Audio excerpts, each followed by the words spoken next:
Welcome back sa ating channel. Naging mainit nga no sa sa mundo ng social media. Talaga naman na booking na itong si Lisa Smugs at Kuting ng Norte na ito.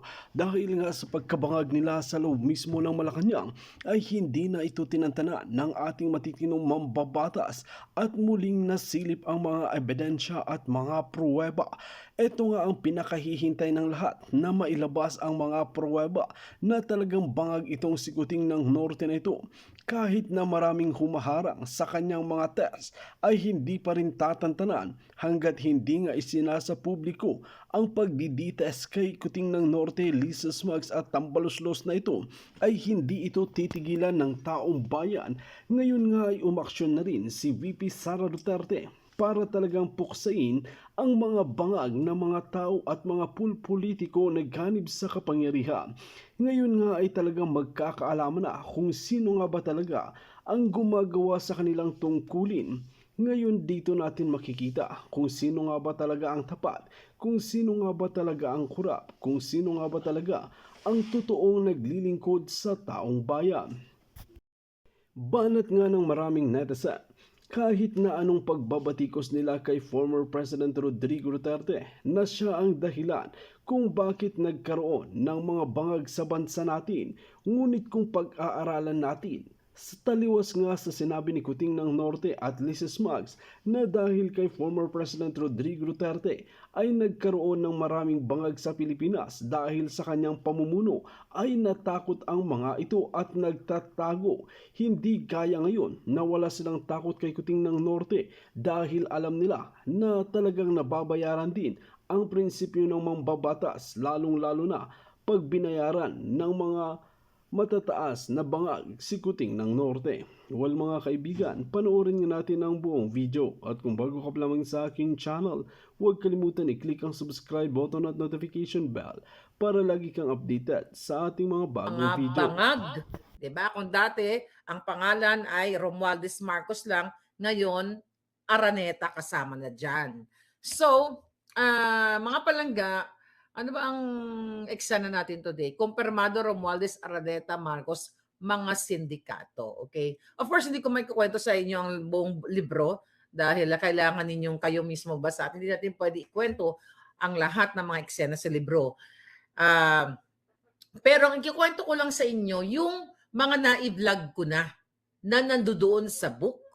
Na-imagine ninyo na yung mga information ay the new No Limitang Here, sabi ni Elisa Balagso. So yung mga nandodoon, mga kababayan sa book na ito ay confirmation sa napakaraming expose natin. Okay? Pero umpisahan natin na tama ang nakalagay sa book. Number one, yung itinakil doon, ang umpisa talaga, na pinagbintangan si Attorney Vic Rodriguez, sinira ni Liza Tanas at ang kanyang mga aso o kanyang mga julol o yung mga bataan niyang may Tita Aida na niyakap na ng Tita Aida at mga bayaran, mga jutang ginimes. Okay? So, babalikan ko uli yung July, okay, of 2022. Nung nasa Pilipinas ako, na sinisimula ng sirain ni Lisa Marcos, etong si Attorney Vic Rodriguez. I was there in the Philippines. July 22 nga ako, 22, 23 ako bumalik ng Amerika eh. So anyway, doon pa lang nakaramdam na ako ng wala talagang unit team at doon pa lang nakaramdam na ako na something dito kay Lisa Tanas at sa mga kanyang kampon.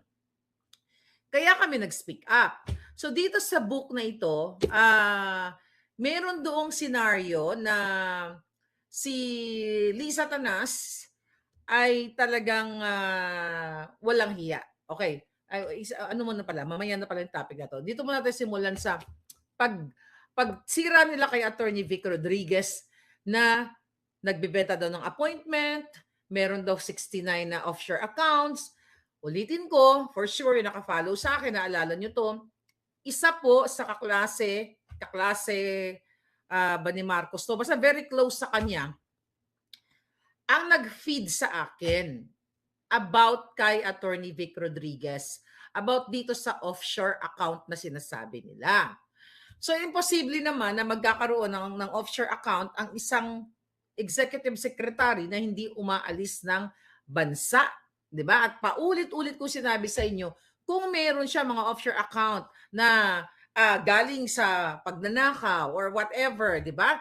Bakit hanggang ngayon, tama yung book, okay? Bakit hanggang ngayon walang mailabas ang kampo ni Lisa na isang offshore account ni Attorney Vic Rodriguez at bakit nila hindi kinasuhan?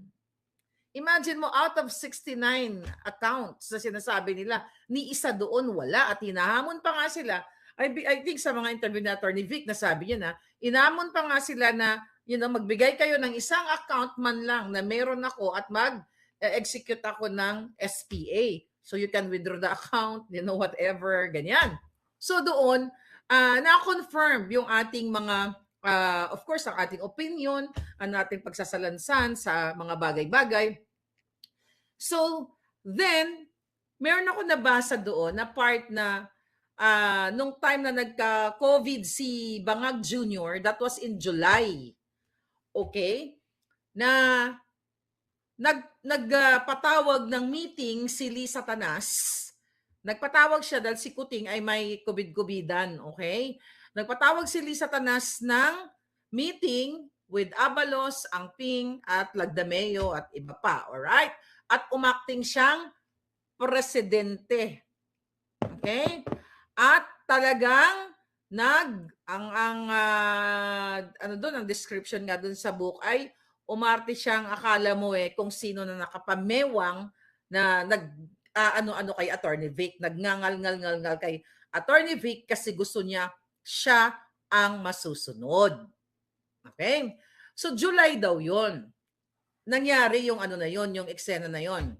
Hindi ko na ililiteral yung yung kwento kasi wala nang excitement pag inano natin yung book. Pero ito yung generalization lang. So naalala ko, naikwento ko na to sa inyo nung last 2022 na si Lisa Tanas, dahil nung time na yon nagngangal siya kay Attorney Vic during that time, ang ginawa, okay, yung during that meeting, dahil hindi sila nagkakaroon ng peace of mind, dahil demonyita to si Lisa So nagkaroon ng Zoom meeting with Kuting. Alright? So nung Zoom meeting, di ba nag-meeting sila personal with Attorney Vic at yung tatlong yon, tapos biglang pumasok si Marcos Jr. sa Zoom meeting. Naulat ko to sa inyo Kumbaga doon sinabihan si Lisa na kumbaga, sabi nga, hindi ko na sabihin yung eksaktong statement. Kumbaga, kinampihan during that time ni Marcos Jr., pinanigan niya si Attorney Vic na somehow he's doing the right thing as an executive secretary. So ang ginawa ng bruha, ng babaeng leader ng sindikato ay nag-walk out at pumunta ng Baguio. Ang sabi sa book, second week, na tandang-tanda ko to, na may nag-chika boom boom sa akin. Ito, pinicturean ko yung yung message sa akin ni Lisa, ito. Na si Lisa ay pinapunta sa Baguio dahil pakialamera, gustong siya ang masusunod sa lahat ng mga appointees. So true enough, ito po yung message si Lisa sa akin. Yung kanyang greeting sa akin. Ito, pakinggan na lang natin. Ayan, July pala. Nakita nyo yan, July 8. Sabi niya, hello from Baguio. Pakinggan natin uli kung anong sinasabi niya dito sa kaletsihan niya. Okay, tingnan natin. Natatandaan niyo pa to yung message niya sa akin. So habang binabasa ko yung book, eto yung mga pangyayaring yun. Sabi ko, eto yung sinasabi sa akin na pinapunta siya sa Baguio kasi epal siya. Okay? Hi, Maharlika. How are you? I got your message. I'm here now in Baguio, taking a little break. I need to bukas siyang stress, di ba? And think how the next 6 years are going to affect my life. But I just want to say hi to you and wish you well. I don't know when you're leaving. I'm going to stay here for a couple of days. So if I don't get to see you, I just wanted to thank you for taking that long trip to the inaugural. I hope it was worth your time, and I'll see you soon, okay? Thanks for all your help. Bye-bye. Okay. So yan yung mga time na yan. Okay, di ba? Ang bait-bait. Pero yung time na yan, so habang binabasa ko yung book, sabi ko, siguro ito yung time na nag-message siya sa talaga sa akin dahil ano siya, malungkot dahil nga kinampihan ni Kuting si Attorney Vic during that meeting, di ba? So binabalikan ko yung nakaraan. So anyway, pinapakita ko lang po sa inyo yung mga pangyayari na talagang itong babaeng to ay isang malaking sindikato. Alright? Fast forward tayo. Okay? So yun ang nakasulat diyan sa meeting na yan, ay nakasulat sa book na yan. So confirm yung mga na-inform sa akin. So that's number 2. Then mga kababayan, talagang grabe ang pagkawalang hiyang ng babaeng ito. 'Di ba nung September, okay, yun yung time na talagang bugbog na si Attorney Vic, talagang dinurog ng tinurog ni Lisa Tanas dahil gusto nilyang mawala si Attorney Vic as Executive Secretary. Ngayon, mga kababayan, kaya naman pala, hindi kayo talaga makaka-move forward, hindi kayo makakabangon kasi talagang nagpapatakbo sa bayan, sa Pilipinas, ay isang malaking sindikatong pamilya. Si Martin Araneta, si Lisa Marcos, at etong si Romualdez. Why? Okay? Dahil bago pa umupo si Attorney Vic Rodriguez as Executive Secretary, mga kababayan, actually may nag-post na nito. Kaya nga sabi ko, habang binabasa ko yung book, kung may matino lang tayong gobyerno sa Pilipinas, hindi pwede, dapat kasuhan ang mga demonyong character sa libro ni Attorney Vic. Actually, bago pa yung libro niya, na-expose na rin natin to, yung mga pinag-uusapan natin. Pero alam niyo ba, mga kababayan, okay, na itong hinayupak na babaeng itong si Lisa ay nag-forward ng special list of applicants. Nasa book po ito, kaya you really have to get this book. Okay? Ayan. Napost na to ni Mother. Ayan. Special list of applicants. Okay? Si Lisa po ang may gawa nito. Nakalagay dito, mga kababayan, kung sino-sino ang gusto niyang paupuin. Ipa-appoint na kahit ito ay mga sindikato o ito ay mga masasamang record in the past sa government. So dito sa librong ito, kung matino ang ating gobyerno, may matino pang natitirang ahensya sa gobyerno, dapat managot ang buwaka ng inang Liza Marcos, ang jutang Genemes na si Martin Romualdez, at ang kapatid ni Lisa na si Martin Araneta. Kasi yung mga in-expose ko sa inyo, nandito ang karamihan sa book ni Attorney Vic. So balikan natin dito sa special list of applicants. Imagine nyo, mga kababayan, kung natatandaan niyo si Taning, ay nagpakalat sila ng kasinungalingan about me, na kaya daw po ako ay naging kritiko ng bangag na si Junior, Marcos Jr. ay dahil hindi ako nabigyan ng appointment. Nakakaloka, di ba? Nakakatawa ang kanilang mga kasinungalingan. Okay, tignan natin. Ba't nabura to? Okay? Dahil dito, mga kababayan, si Taning ay nakasulat dito na nirecommend, medyo bumalabo lang ito. Ayan, as office of the Presidential Advisor on Political Affairs, at saka dinaldal niya to, di ba? Siya yung nakasulat diyan.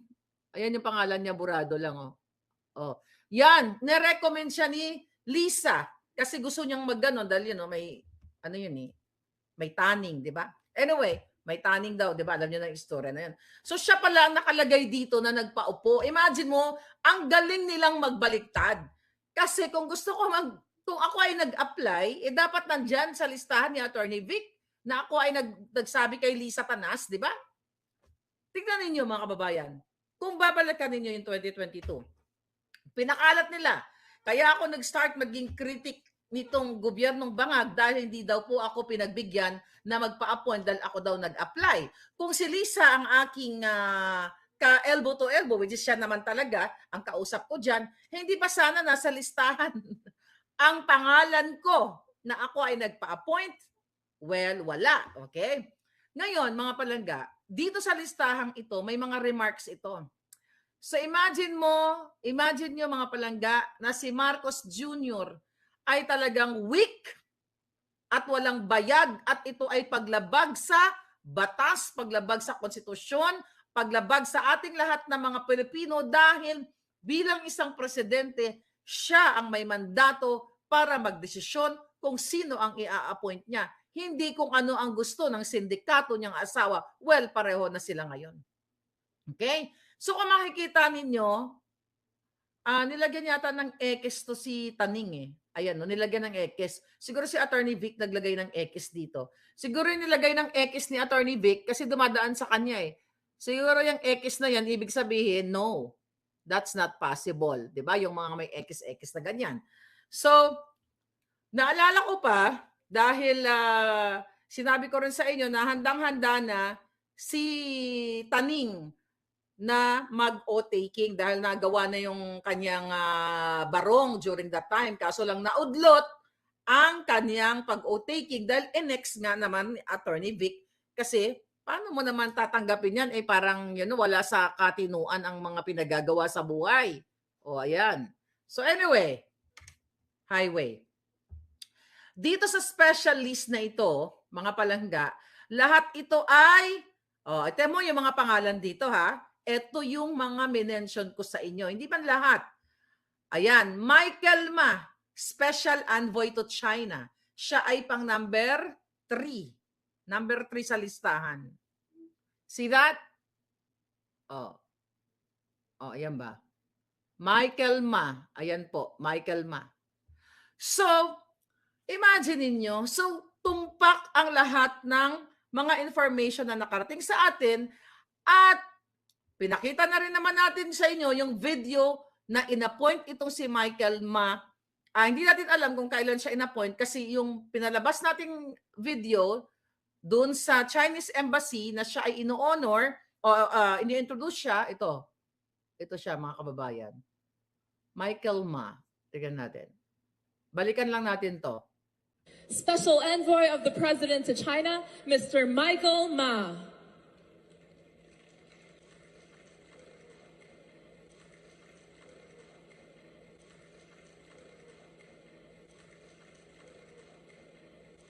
Okay. So nakita nyo na. So ibig sabihin, confirm talaga yung sinasabi natin. Pero kasi hindi natin alam kung kailan siya exactly in-appoint. Kasi yung video na pinakita ko sa inyo, kuha po yan doon sa Chinese Embassy noong June 6. Okay? June 6. So hanggang ngayon, kung may matino tayong mga reporter, mga media na mga jutang genemes, yan ay tututukan ninyo.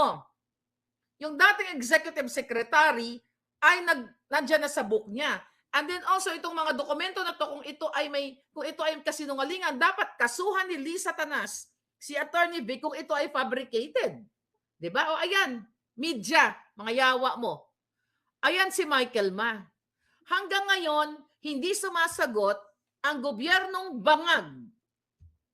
At hindi po sila nag-release ng appointment letter o hindi nag-take ng oath si Michael Ma.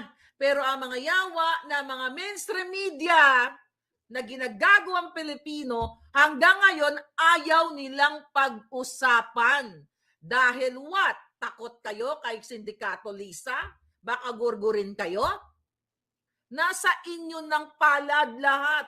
Ano pa ang silbi ninyo? Well, wala kayong mga silbi. We all know that, mga palangga. Mapagod lang ako sa nganga-bells dito. Alam natin na ang mainstream media ay wala sa ayos. Okay? O mga giatay. Then, dito, ito yung mga tinira natin dati. Ayan, patay na to. Wala na to. Well, si Hubert Guevara, wag na yan. Dead na yan. Okay? Questionable pa nga yung pagkatsugi niyan. Baka na gorgor ni Lisa yan. You'll never know. O ito, questionable. O ayan si Mel Robles. 'Di ba? July pa lang, ito siya. O ayan. Ayan pangalan niya. Kita niyo ba? Ba't ganyan? Oh. So, July pa lang, doon pa lang ako sa Pilipinas. Binuboljak ko na ito. Dahil ito ay may record, may kaso in the past. Kaya nga sabi ko, ito ba ang pagbabangon sa Pilipinas? Alam mo, sabi ng palangga ko nung ako'y nasa Pilipinas, sinabihan niya ako, I think nakwento ko na sa inyo, sabi niya, wag ka munang magsasalita dyan patungkol sa mga ina-appoint ni Kuting, ni BBM, ni Lisa. Kasi hindi natin alam kung anong kayang gawin sa'yo. Alam mo, true enough talaga eh. Dapat, di ba sabi ko sa inyo, mag-extend pa ako nung time na yun, nung July na yun. I decided last minute, sabi ko, umuwi na ako ng Amerika. Kasi nag-aalala sa akin yung palangga ko during that time, dahil ang nganga-bells ko, nag-uumpisa na akong binuboljak ang gobyerno. So imagine ninyo, kung pala ako ay nag-stay for a while sa Pilipinas, baka pwede akong pagbintangan ni Lisa Tanas na gumurgor ng tao at ibintang sa akin dahil ako ay kritiko, katulad ng mga ginagawa ngayon sa mga inaakusahan nila ng kumitil ng ganito, di ba? Katulad na nangyari kay Percy Lapid, kay Ka Percy Lapid. Siya ang pinakaunang, although, okay, balikan natin si Ka Percy Lapid. Si Percy Lapid po, siya ang pinakaunang kritiko ni Marcos Jr. pagdating sa sugar smuggling, sa smuggling. At dun sa kanyang mga nakaraang report nung siya ay nabubuhay pa, sinasabi niya na ang involved sa smuggling ay mga kamag-anak ni Lisa Marcos. True enough. Mamaya, dadako tayo dyan. Kaya, di ba, siya ay ginorgor, pinagbintangan si General Bantag na dating tao ni Pangulong Duterte. Tanungin ko kayo ng mga supporter ni Ka Percy Lapid. I hope we can get a beautiful, not a beautiful, a good story from maybe later, ano? Question. Kung bang, kasi kritiko din si Ka Percy Lapid ni Pangulong Duterte. Kung bang ibibintang sa tao ng mga Duterte sa 6 years na nag-criticize si Percy Lapid, bakit pa siya pinatagal ni Duterte? Kung yun ang narrative na gustong sabihin ng bangag na gobyernong ito, na ang tumegi kay Percy Lapid ay mga Duterte o Duterte's appointee, di ba? Bakit buhay pa si Ka Percy Lapid noong hanggang naging presidente si Bangag Jr.? Kasi kung talagang siya ay gustong kitilin nung panahon ni Duterte, dapat naggurgur na siya. Di ba? Unang taon pa lang, kung yan ang naratibo na pinapakalat ng mga yawa na si Duterte ay ganito, ganyan-ganyan, nang gugurgur ng media, din sana nagurgur na siya. Bakit buhay pa sila Maria Ressa? Okay, now balik tayo. Bakit ko binanggit yan? Kasi siya po talaga, that was October, mag-drive ba kami, shout out kay Palangga, Don Rolando, na may text sa akin, na kaibigan ko sa politika din. Sabi niya, Miss Maharlika, tignan mo tong story na to. Sabi niya si Ka Percy Lapid. Actually, hindi ako nanonood kay Percy Lapid nung time na yon. Hindi ako nanonood sa kanya. Sabi niya, paktignan mo to. Sabi niya, ang binubukelya nito, mga smuggling. Okay? Gobyerno ang may gawa nito. Well, ano pa nakikita niyo? You decide. Bakit si Percy Lapid ay nagurgur dahil binanggit niya na ang Araneta Marcos ay sangkot sa smuggling. Kasi mga kababayan, bago natin to isa-isa, ang dami, mahaba-haba tong vlog natin. Kung ano lang yung maalala ko sa book. Okay? Dahil, okay, nung si Attorney Vic, based sa kanyang book, may pagkakataon na si Martin Araneta ay naabutan niya sa opisina ni Marcos Jr. na may bit na brown envelope na nakalagay doon ang mga personal data sheet o yung mga pangalan ng gusto niyang ipa-appoint sa Bureau of Customs. Saan ba dumadaan ang smuggling? Idi sa Bureau of Customs. Diba? So diniretso niya kay Marcos Jr. Pero dahil inatasan ni Marcos Jr. si Attorney Vic na dadaan sa kanya ang lahat ng mga appointees at si Marcos Jr. ang magde-decide, kumbaga isi-screen muna, tapos at the end of the day, siya ang magde-decide kasi siya naman ang appointing officer, siya naman ang bangag na presidente. So, yung envelope na yon na bit-bit ni Martin Araneta na ang intention niya ay ibigay kay Marcos Jr., finaward kay Vic, kaya nga nasa libro siya Attorney Vic. At doon nakalagay ang mga pangalan ng mga binanggit ko na dito. Okay? For sure, doon hindi naman sinulat ni Attorney Vic lahat ang mga pangalan, pero lahat ng gusto niyang paupuin sa Bureau of Customs nando doon. Siguro kasama na sila Rabal, sila Lujin Ang, yung mga nabanggit sa nabanggit doon sa pangalan to sa congressional hearing. Yun mga kababayan. Kaya you really have to get this book para buong-buo yung kwento. Andito pa yung mga pictures, family pictures ni Attorney Vic simula nung bata siya. Actually, wala lang, very emotional ako doon sa yung paglaki niya, 'di ba? Ang sabi ko asan na kaya yung mga picture ko nung bata ako kasi talagang detalyado. So ganun pa man mga kababayan. So na-confirm na ang sindikato sa Bureau of Customs ay according to our source in the past and according sa report ni Clarita Carlos, nabanggit din si Clarita Carlos dyan mga palangga.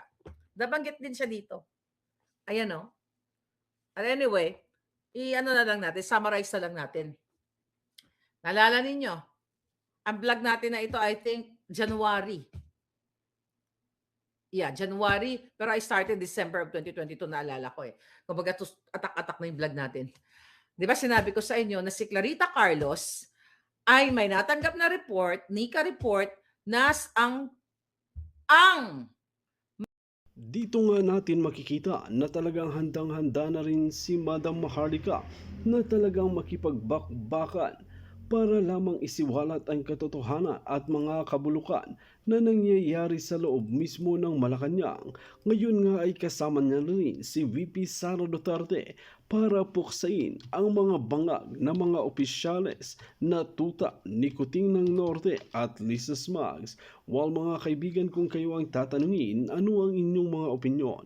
Just comment below sa ating comment section at ating pag-uusapan.